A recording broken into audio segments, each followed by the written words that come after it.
Miqren sadəcə adi baş ağrısı deyil. Bu xəstəlik zamanı ağrı, çox vaxt ürək bulanma, işığa və səsə həssaslıqla birlikdə olur. Uzman nevroloq doktor Kamil Məmmədovun sözlərinə görə, müalicə əsasən iki istiqamətdə aparılır. Tutma zamanı müalicə və profilaktik, qoruyucu müalicə. Yəni, gündəlik dərman qəbul edilir ki, miqren ağrısı heç ortaya çıxmasın. 1. Tutma zamanı müalicə. Miqren tutması başladıqda məqsəd ağrını mümkün qədər tez dayandırmaqdır. Ağrı kəsicilər, parasetamol və ya qeyri-steroid iltihab əleyhinə dərmanlar bəzi xəstələrdə kömək edə bilər. Triptan qrup dərmanlar orta və ağır miqren tutmalarında daha təsirlidir. Qaranlıq və sakit mühitdə istirahət. İşıq və səsdən uzaq qalmaq ağrını azalda bilər. Kifayət qədər maye qəbul etmək, susuzluq miqreni artıra bilər.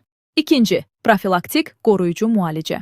Əgər miqren tutmaları tez-tez baş verirsə, həkim qoruyucu müalicə təyin edə bilər. Beta-blokatorlar, antiepileptik dərmanlar, bəzi antidepressantlar, CGRP-yə qarşı yeni bioloji preparatlar bəzi hallarda. Bu dərmanlar miqren tutmalarının tezliyini və şiddətini azaltmaq məqsədi ilə istifadə olunur.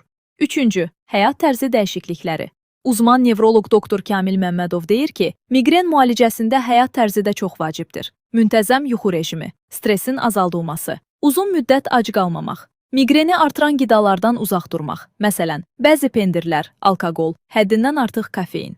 4. Qeyd olunmalı vacib məqam. Ağrı kəsiciləri tez-tez və çox qəbul etmək dərmana bağlı baş ağrısına səbəb ola bilər. Buna görə miqren müalicəsi mütləq həkim nəzarətində aparılmalıdır.